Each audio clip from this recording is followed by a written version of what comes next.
दोस्तों, अफगानिस्तान से आई एक खबर ने पूरी दुनिया के सियासी गलियारों में भूचाल मचा दिया है।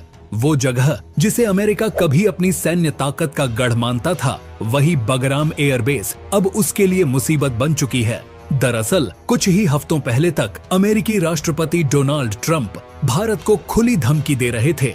उनका कहना था कि अगर भारत ने अफगानिस्तान में अपनी मौजूदगी बढ़ाई तो उसे कड़े प्रतिबंधों का सामना करना पड़ेगा। लेकिन दोस्तों, जो चाल अमेरिका ने भारत के खिलाफ चली थी, अब वह उसी के ऊपर भारी पड़ रही है।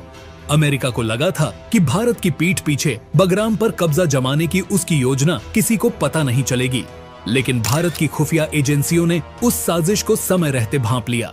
भारत ने न केवल उस साजिश को रोका, बल्कि ऐसा पलटवार किया कि अब अमेरिका खुद बगराम छोड़ने पर मजबूर हो गया है। रिपोर्ट्स के मुताबिक ट्रंप प्रशासन ने भारत को 18 घंटे का अल्टीमेटम दिया था और उसी वक्त पूरी दुनिया में हड़कंप मच गया, क्योंकि साथ ही खबर आई कि अमेरिका के B-2 बॉम्बर अफगानिस्तान की तरफ बढ़ रहे हैं। अब दोस्तों, जो लोग जानते हैं कि B-2 बॉम्बर क्या होता है, उन्हें अंदाजा होगा कि ये कोई सामान्य लड़ाकू विमान नहीं, बल्कि मौत का साया है।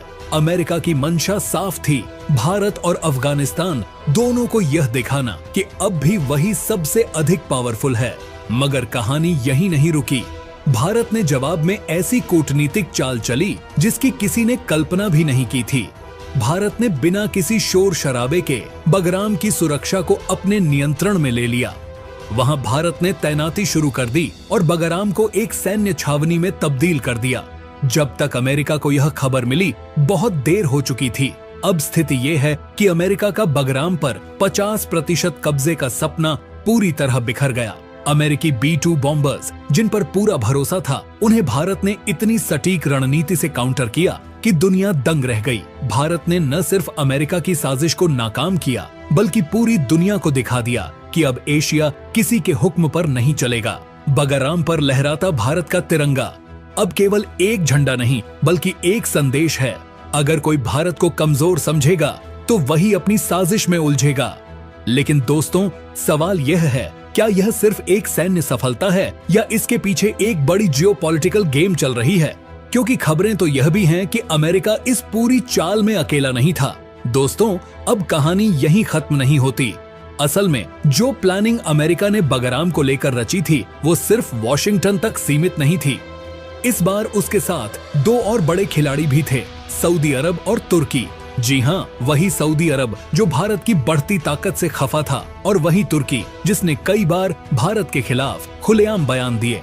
अब जरा सोचिए, जब अमेरिका, तुर्की और सऊदी अरब जैसे तीन ताकतवर देश एक साथ किसी एक देश के खिलाफ प्लान बनाएं, तो वो मामला कितना बड़ा होगा। दरअसल अमेरिका को डर था कि अगर भारत ने अफगानिस्तान में बगराम एयरबेस को स्थायी रूप से विकसित कर लिया, तो मिडिल ईस्ट और सेंट्रल एशिया दोनों में भारत की स्थिति मजबूत हो जाएगी।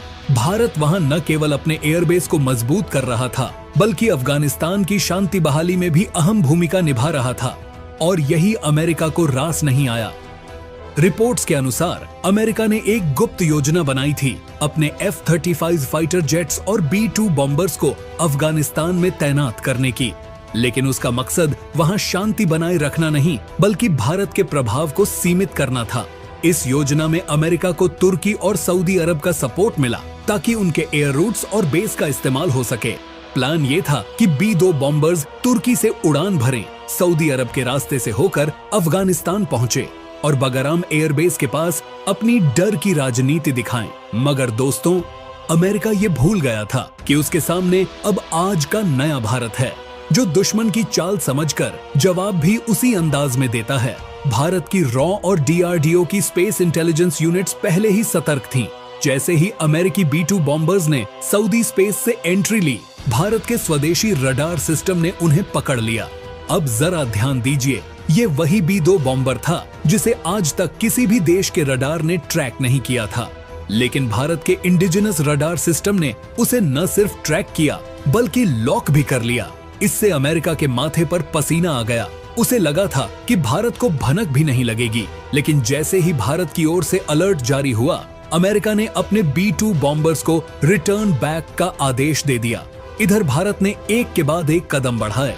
बगराम पर उसने C-17 ग्लोबमास्टर विमान, स्पेशल कमांडो यूनिट्स और सबसे अहम S-400 एयर डिफेंस सिस्टम को तैनात कर दिया, जिससे बगराम की सुरक्षा पूरी तरह अभेद्य, इम्पेनेट्रेबल हो गई। भारत ने यहाँ तक कि 28 देशों का समर्थन हासिल कर लिया, जिसमें सिर्फ छोटे देश नहीं बल्कि रूस, इजराइल, जापान और ऑस्ट्रेलिया जैसे महाशक्तिशाली देश भी शामिल थे। यानी दुनिया को बिना बताए भारत ने बगराम को अपनी डिप्लोमेटिक ताकत का केंद्र बना दिया। जब ये खबर बाहर आई तो अमेरिका के होश उड़ गए। वो देश जो कभी बगराम छोड़कर गया था, अब उसी एयरबेस पर वापसी की भीख मांग रहा है। ट्रंप प्रशासन भारत से कह रहा है कि बगराम का 50% हिस्सा अमेरिका को सौंप दिया जाए ताकि वो क्षेत्रीय संतुलन बनाए रख सके। लेकिन असलियत ये है कि भारत अब किसी की डिक्टेशन पर नहीं चलता। नई दिल्ली ने साफ शब्दों में कह दिया, बगराम अब अफगानिस्तान की शांति और भारत की रणनीतिक सुरक्षा का प्रतीक है। यहाँ किसी बाहरी सेना का दखल बर्दाश्त नहीं किया जाएगा। और दोस्तों, यही वो पल था जब अमेरिका ने पहली बार महसूस किया कि अब भारत को धमकाना आसान नहीं रहा, क्योंकि भारत अब जवाब तलवार से नहीं रणनीति से देता है। अब हालात इतने बिगड़ चुके थे कि अमेरिका के सामने सिर्फ 2 रास्ते बचे थे, या तो पीछे हटकर दुनिया के सामने अपनी ताकत और प्रतिष्ठा खो देना, या फिर ऐसा कदम उठाना जो आने वाली पीढ़ियां भी याद रखें। और अमेरिका ने चुना ऑपरेशन स्टॉर्म रिएक्शन। रात के अंधेरे में B-22 स्टेल्थ बॉम्बर्स ईरान की सीमा के अंदर दाखिल हुए। उनका लक्ष्य था फोर्डो न्यूक्लियर फैसिलिटी, जो पहाड़ों के नीचे बंकर की तरह छिपी हुई थी। अमेरिका जानता था कि इस जगह पर हमला करना आसान नहीं है, क्योंकि इसे ईरान का आयरन फोर्ट्रेस कहा जाता है। लेकिन इस बार अमेरिका ने सिर्फ बम नहीं गिराए, उसने संदेश छोड़ा कि कोई जगह इतनी गहरी नहीं कि वहां तक उसकी पहुंच न हो। पहले ही वेव में गिराए गए थे GBU-57 मॉसिव ऑर्डिनेंस पेनिट्रेटर बम, जो सीधा जमीन को चीरकर अंदर तक घुस गए। कई किलोमीटर दूर तक धरती कांप उठी। तेहरान में अफरा तफरी मच गई। लोगों को समझ ही नहीं आ रहा था कि ये धरती हिली क्यों। ईरान के राष्ट्रपति ने तुरंत आपात बैठक बुलाई। अगर हम अब चुप रहे तो कल हमें कोई याद नहीं रखेगा। और तभी ईरान ने वो किया जो कई दशकों में कभी नहीं किया था। उसने सीधे इजराइल की ओर मिसाइलें दागी। आयरन डोम सिस्टम एक्टिवेट हुआ। आसमान में आग के गोले टकराने लगे। कुछ मिसाइलें रोकी गईं, लेकिन कुछ ने अपने निशान पा लिए। दुनिया अब तीसरे विश्व युद्ध की दहलीज पर थी। संयुक्त राष्ट्र में हड़कंप मच गया। रूस और चीन ने अमेरिका को चेतावनी दी, अगर हमला नहीं रुका तो ये सिर्फ ईरान की लड़ाई नहीं रहेगी। दूसरी तरफ अमेरिका ने दावा किया कि उसका उद्देश्य केवल न्यूक्लियर खतरों को खत्म करना है। पर सच्चाई यह थी कि अब बात सम्मान की हो चुकी थी। तेहरान से एक वीडियो जारी हुआ, अगर हमारे खून की एक बूंद गिरेगी तो खाड़ी की लहरें लाल हो जाएंगी। और फिर हुआ वो जिसकी किसी को उम्मीद नहीं थी। ईरान ने हॉर्मुज की खाड़ी को बंद करने का ऐलान कर दिया। दुनिया की लगभग 30% ऑयल सप्लाई उसी रास्ते से गुजरती है। तेल के दाम आसमान छूने लगे, शेयर मार्केट धड़ाम और पूरी दुनिया की इकोनॉमी कांप उठी। इसी बीच अमेरिका ने एक और कदम बढ़ाया। उसने साइबर वॉर छेड़ दी। ईरान की बिजली ग्रिड, रडार नेटवर्क और कम्युनिकेशन सिस्टम ठप होने लगे। लेकिन ईरान भी चुप नहीं बैठा। उसने अमेरिकी ड्रोन बेस पर जवाबी हमला किया, जिसमें कई सैनिक घायल हुए। अब दोनों देश एक दूसरे को खत्म करने की कसम खा चुके थे। लेकिन जैसे ही हालात सबसे बुरे मोड़ पर पहुंचे, पीछे से एक अप्रत्याशित कदम सामने आया। रूस ने शांति वार्ता का प्रस्ताव रखा, क्योंकि अगर यह जंग जारी रहती तो पूरा मिडिल ईस्ट आग का दरिया बन जाता। धीरे धीरे डिप्लोमेटिक प्रेशर बढ़ा। दोनों देशों ने पीछे हटने की रणनीति अपनाई। अमेरिका ने अपने हमलों को सीमित कार्रवाई बताया और ईरान ने दावा किया कि उसकी रक्षा नीति सफल रही। लेकिन इस पूरी लड़ाई ने एक बात साफ कर दी कि आज की जंग सिर्फ बंदूकों से नहीं, बल्कि डेटा, सैटेलाइट और मीडिया नैरेटिव से भी लड़ी जाती है। और दुनिया जान गई कि अगर अगला विश्व युद्ध हुआ तो वह तेल या जमीन के लिए नहीं, बल्कि टेक्नोलॉजी और कंट्रोल के लिए होगा।